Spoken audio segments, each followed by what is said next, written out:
សួស្តីពុកម៉ែបងប្អូននិងគ្នាយើងអ្នកដែលពេញនិយមក៏ដូចជាតាមដានមើលរឿង Anime One Piece ទាំងអស់គ្នាថ្ងៃយើងវិលត្រឡប់ជួបគ្នាម្ដងទៀតជាមួយខ្ញុំបាទ VC សម្រាប់សាច់រឿងបន្តទៀតហើយណាបាទក៏ដូចជាសួស្តីអ្នកទាំងអស់គ្នាស្វាគមន៍មកកាន់ Channel តូចរបស់ Admin ណាចំពោះ Channel មួយនេះហ្នឹង Admin ប្រហែលជាអាចនឹងធ្វើគ្រប់ម៉ោងហើយ Admin នឹងធ្វើការលក់ហើយអញ្ចឹងហើយសូមគ្នាយើងអភ័យទោសមែនតែនអញ្ចឹងសង្ឃឹមតែគ្នាយើងនឹងយកយល់ណាចំពោះរឿង Hunter x Hunter Admin នៅតែបន្តធ្វើហើយ Admin នឹងយកទៅដាក់នៅ Channel ធំរបស់យើងវិញរឿង Hunter x Hunter ហ្នឹងគឺ Admin មើលដល់ភាគប្រហែលជា50ហើយនៅពេលដែលមើលហ្នឹងគឺល្អមើលជក់ចិត្តមែនតើដល់ពេលអញ្ចឹងទៅអត់មានពេលណាថាចង់សម្រាយទេគឺចេះតែចង់មើលហើយមើលទៀតនឹងឯងអញ្ចឹងពិតជាសំទោសគ្នាយើងមែនតើដែលឲ្យគ្នាយើងទន្ទឹងរង់ចាំយូរតោះ admin អស់តែប៉ុណ្្នឹងនឹងឯងតោះទៅតាមដានសាច់រឿងរបស់យើងតែម្ដងទៅណាបាទសាច់រឿងនៃភាគនេះមានចំណងជើងថាក្តីស្រមៃរបស់បននីនិងក្តីស្រមៃរបស់ឪពុកបនន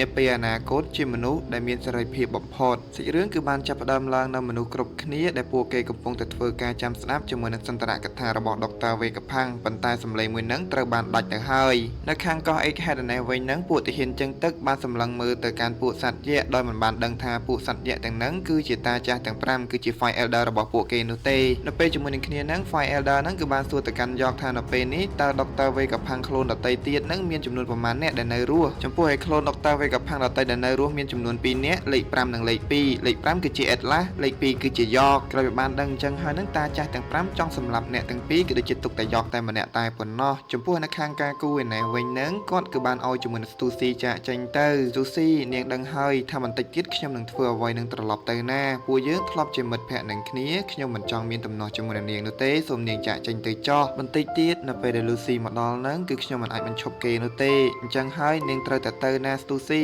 ការគូនិយាយបណ្ដាហ្នឹងគឺយំបណ្ដានឹងឯងងាកមកមើលខាងក្រៅនៃកោះឯណេះវិញហ្នឹងពួកមនុស្សយក្សទាំងពីរនាក់ដែលជា Proki និង Dory ហ្នឹងពួកគេគឺបានទៅដល់សំពៅរបស់ពួកគេហើយពួកគេគឺបានហក់ឡើងទៅលើសំពៅរបស់ពួកគេតែម្ដងចំណែក Luffy គឺបានឡើងទៅនឹងគេនឹងឯងដែរ Luffy បានសម្លឹងមើលឃើញជាមួយនឹងការឈឺក៏បានតឹងរួនគាត់តតែភ្ញាក់នឹងឯងលុះបន្តមកទៀតហ្នឹង Luffy បានសួរដែរថាតើមាននំញ៉ាំអត់មានចំណីញ៉ាំអត់ការឈឺហ្នឹងចង់កៀងដែរហ្នឹងណាចំណែកមេបញ្ជាការជើងទឹកដែលជាមនុស្សស្រីមានឈ្មោះថា Doll ឯណេះវិញហ្នឹងនាងនៅពេលនេះហ្នឹងរងទទួលការបាញ់វាយប្រហារធ្វើឲ្យនាងនៅពេលនេះខ្លាចទៅជាកូនក្មេងទៅហើយមិនមែនត្រឹមតែ Doll ហ្នឹងនោះទេសូម្បីតែសមាជិករបស់នាងគឺបានខ្លាចទៅជាកូនក្មេងមួយចំនួនផងដែរក្រុមស្នាដៃរបស់ Bonnie ខាង Bonnie នឹងចង់វាយ Bonnie ដែរហ្នឹងណាប៉ុន្តែមិនអាចវាយបានទេនៅពេលនេះខ្លាចទៅជាកូនក្មេងទៅហើយហ្នឹងនៅខាង Nami ឯណេះវិញហ្នឹងកំពុងតែតំណាក់តំណងទៅកាន់ Sanji ដើម្បីឲ្យ Sanji អាចជួយពួកនាងអីអញ្ចឹងទៅចំពោះ Sanji ក៏ព្រមជួយផងដែរប៉ុន្តែ Sanji និយាយដែរថាជួយជាមួយនឹងពួកស្រីតែប៉ុណ្ណោះអ្នកផ្សេងទៀតហ្នឹងអត់មានបានជួយនោះទេនិយាយរួមទៅ Sanji យ៉ាប់តែម្ដងនឹងឯងដោយតែអ្នកមើលនឹងឯងនៅពេលហ្នឹងឧសុបបានចេញថាឲ្យដែរថាចោះខ្ញុំនឹងឯងមិនជួយទេអីឯងទៅជួយអីតែស្រីហ្នឹងហើយបង Frankie ហ្នឹងក៏មលូកមាត់នឹងគេដែរដល់និយាយដែរថាគាត់នឹងជួយសង្គ្រោះសំពៅរបស់គាត់ដែលធ្វើឲ្យនៅពេលនេះហ្នឹងឧសុបកាន់តែខឹងទៀតហើយ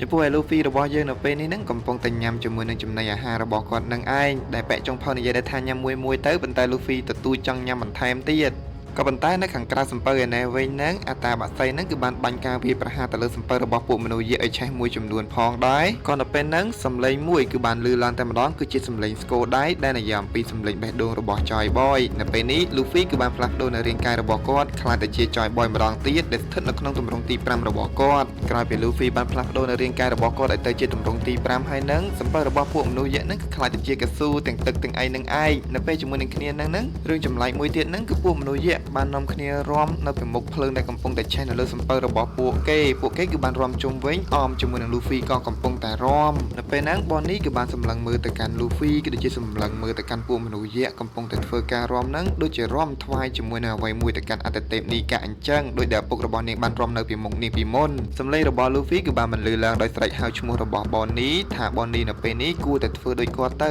Bonnie គឺអាចធ្វើវាទៅបានដោយ Luffy នឹងបានប្រាប់ទៅកាន់ Bonnie ឲ្យខ្លាចទៅជានីកាដូចជាគាត់អញ្ចឹងនៅពេលនេះនាងគឺអាចធ្វើបានគាត់គឺជឿទុកចិត្តទៅលើនាង 100% ថានាងនឹងទៅរួចក្រោយតែពីមានការលើកទឹកចិត្តអំពី Luffy ហើយហ្នឹងនាងគឺបានគិតនៅពេញខួរក្បាលរបស់នាងជាមួយនឹងទម្រង់ព្រះនីកាជាមួយនឹងមនុស្សគ្រប់គ្នារំថ្វាយទៅកាន់ព្រះនីកានៅពេលនេះនាងគឺបានផ្លាស់ប្ដូរទម្រង់របស់នាងខ្លាចទៅជាទម្រង់មួយដូចជាព្រះនីកាដែរប៉ុន្តែទម្រង់មួយហ្នឹងគឺជាមនុស្សនាពេលអនាគតចំណែកនៅខាងគូម៉ាណែវិញបានសម្លឹងមើលទៅកាន់កូនស្រីរបស់ខ្លួននៅពេលជាមួយគ្នាតាម៉ាស់ហ្នឹងគាត់គឺបានបើកការវាយប្រហារជាមួយនឹងការព្រោះភ្លើងហ្នឹងបាញ់ទៅលើសំពៅរបស់ពួកមនុស្សយក្សម្ដង ទៀតក៏ប៉ុន្តែគឺមិនអាចធ្វើទៅបាននោះទេដោយសារតែ Luffy ចេញមករារាំងជាមួយនឹងភ្លើងមួយនឹងប្រូគីណែវិញនឹងបានប្រាប់កូនចៅរបស់គាត់ឲ្យឆាប់បន្លត់ជាមួយនឹងភ្លើងនៅលើសំពៅរបស់គាត់ឲ្យលឿនឡើងទៅចំណែកនៅខាង Luffy ណែវិញគឺបានទៅចាប់ភ្ញុចជាមួយនឹងតា Mas នឹងមកជប់នឹងទ្រូងរបស់គាត់ព្រមទាំងបានស្រែកប្រាប់ទៅកាន់ Sanji ក៏ដូចជា Franky នឹងឆាប់ឲ្យមកវាយគាត់នៅពីក្រោយខ្នងឲ្យលឿនឡើងទៅ Sanji គឺបានស្ទុះឡើងទៅយ៉ាងលឿនតែម្ដងដែលធ្វើឲ្យ Bonnie នឹងបានឆ្ងល់ដែរថាហេតុអីក៏ចេញទៅវាយជាមួយនឹង Luffy ទៅវិញប៉ុន្តែ Sanji និយាយដែរថានេះគឺជាបញ្ជានៃកាពីតែនរបស់គាត់ត្រូវតែធ្វើ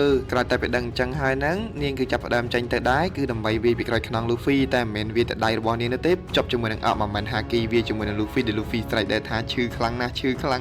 ក្រោយតែពេល Luffy បានស្រែកតែឈឺខ្លាំងអញ្ចឹងហើយហ្នឹង Bonnie និយាយដែរថាក្រែង Luffy ហ្នឹងឲ្យនាងវាយទេតើហេតុអីបានជាស្រែកឈឺទៅវិញដែល Luffy និយាយដែរថាភ្ជាប់ជាមួយនឹងអបមិនមែន Haki ហើយហ្នឹងមិនឲ្យគាត់ឈឺមិនកើតទោះបីជា Luffy ឈឺអញ្ចឹងក៏ដោយ Sanji និយាយដែរថា Bonnie មិនអាចបលែងដៃនោះទេត្រូវតែវាយខ្លាំងបន្តិចទៀតដែលធ្វើឲ្យ Luffy នៅពេលនេះហ្នឹងគឺបានបញ្ជាជាមួយនឹងគ្រីកាយរបស់គាត់ហ្នឹងរុញជាមួយនឹងតា Mas ហ្នឹងប៉ឹងទៅខាងលើតែម្ដងពេលជាមួយនឹងគ្នាហ្នឹង Atlas គឺនាងព្យាយាមហក់ឡើងទៅខាងលើកោះ Egghead ដើម្បីពិនិត្យមើលនៅខួរក្បាលរបស់ Dr. Vegapunk ចំណែកនៅក្នុងសមុទ្រឯនេះវិញហ្នឹងមនុស្សយន្តយក្ស Elmet គាត់គឺបានចាប់ផ្ដើមដឹងខ្លួនម្ដងបន្តិចចំពោះឯការចាក់ផ្សាយរបស់ Dr. Vegapunk ត្រូវបានចាក់ផ្សាយឡើងមកវិញប៉ុន្តែគ្រាន់តែថាវារៀងរអាក់រអួលបន្តិចបន្តួចចំណែកនៅខាង Luffy ឯនេះវិញហ្នឹងមនុស្សជាច្រើនបានធ្លាក់ពីលើមេឃដោយសារតែតា Naturo ហ្នឹងបានវាយកំទេចជាមួយនឹងកោះ Egghead ធ្វើឲ្យមនុស្សហ្នឹងបានធ្លាក់ចុះមកខាងក្រោមនៅពេលជាមួយនឹងគ្នាតា Jupiter បានប្រើជាមួយនឹងមាត់របស់គាត់ដើម្បីបឺតសំពៅចូលពោះក៏ប៉ុន្តែមានតែបានបឺតសំពៅឯណា Luffy គឺបានបលែងខ្លួនរបស់គាត់គឺបានដាក់ជាមួយនឹងតា Jupiter មួយនឹងមួយដៃតែម្ដងរវល់តែវាជាមួយនឹងតា Jupiter ហ្នឹងអាតាមួយទៀតដែលជា Chushi ហ្នឹងគឺគេបានលោតចូលទៅដើម្បីខំជាមួយនឹងសំពៅរបស់មនុស្សយក្ស Luffy គឺមិនអាចជួយបាននោះទេប៉ុន្តែសម្លេងមួយគឺបាននិយាយដែរថា Joy Boy ក្រោយពីសម្លេងនឹងឮតែបន្តិចហ្នឹងទឹករលកជាច្រើនគេចាប់ផ្ដើមឡើងមកតែម្ដងនៅពេលជាមួយនឹងគ្នាហ្នឹងមនុស្សយន្តយក្ស Elmet គឺបានងើបចេញពីទឹកមកវិញវាជាមួយនឹងអាតា Chushi នឹងមួយដៃឡើងពេញទំហឹងតែម្ដងនឹងបាននិយាយទៀតថា Joy Boy នេះគឺជាពេលវេលាដែលលោកបានថាជាពេលវេលាដែលស័ក្តិសមបំផុតឲ្យខ្ញុំបង្ហាញខ្លួនមែនទេព្រមទាំងបានឈរនៅពីមុខរបស់ Luffy ថែមទៀតផង Luffy នេះវិញបានត្រឹមតែបើកមាត់ធំៗនឹងស្រែកថា Robot អស្ចារ្យខ្លាំងណាស់ក្រោយមកសាច់រឿងរបស់យើងគឺឆ្លេះតែប៉ុណ្្នឹងនឹងឯងគ្នាយើងមានតែរងចាំទស្សនាវីដេអូភាគបន្តអំពីកម្លាំងរបស់ Elmet ថា Elmet ខ្លាំងប៉ុណ្ណាបាយអ្នកទាំងអស់គ្នាជួបគ្នានៅឱកាសក្រោយ